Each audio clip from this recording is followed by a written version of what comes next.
hair looks super fucked up.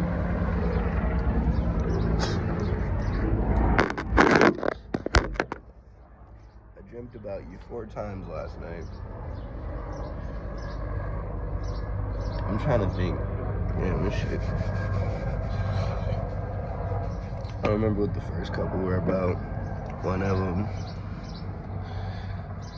there was like a gang of people coming and we had to like hide this old man.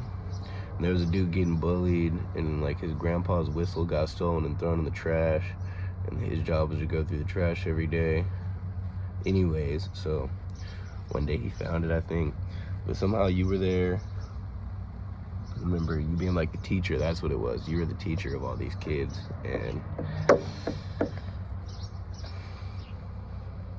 she looks so beautiful.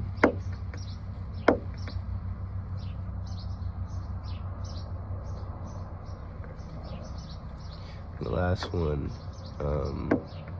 he called me from my mom's phone for some reason. You answer, and you're like, look at my first tattoo.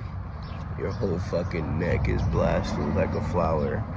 You got like black hair. Did not look like you at all. There was another one, the second or third one, there was an old lady with your color hair. It was you. It was the old lady, it was you.